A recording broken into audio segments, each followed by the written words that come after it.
Václav, what are the biggest derby games you've played in your career so far, and how do you think they'll compare to tomorrow? I don't know how I compare it, but I've played obviously a big one as well, Ajax Feyenoord. That's also not the smallest one. But yeah, as I said, I can't wait to experience this one. Do you think you're a player that thrives in that kind of atmosphere? What do you mean by that? That it brings out the best in you, that kind of atmosphere? I love those games, and I'm not gonna say what it brings up in me, but I just know I enjoy those games.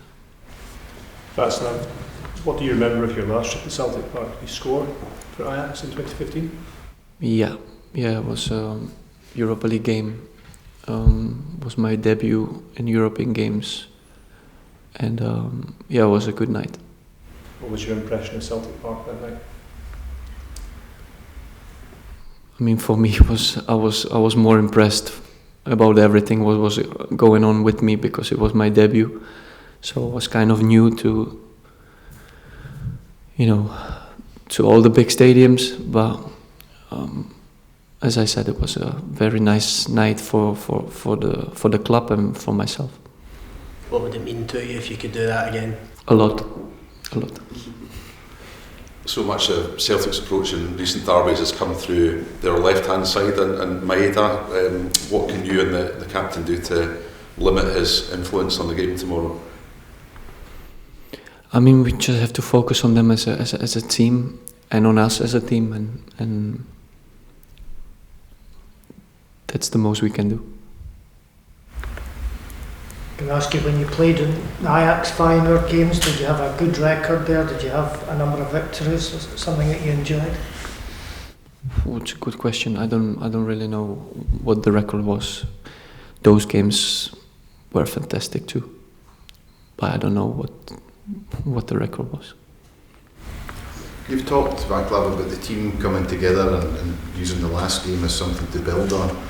In your own words, what kind of style should we expect from this team when it's up and running? What's the style the manager wants to implement? Our style. Obviously, most of the games you have the ball a lot. You want to be creative. You want to make the opponents.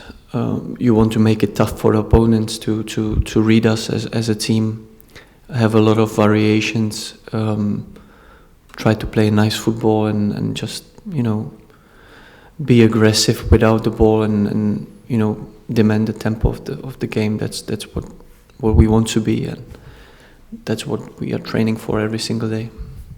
Last one, guys. In these fixtures, is what you do off the ball almost as important what you do on the ball? What do you mean? How you do your shape and how you set up off the ball, is that just as important as when you're on the ball? I mean, those things are tactics, and I think it should stay in the dressing room. And as I said, every single game is also different, and you have to adapt, even though you want them to adapt to you. But that's football nowadays, and I'm not gonna tell you the tactics for tomorrow or whatever. It's just only thing I can tell is just every game is different, and we want to prepare for every single game the best we can.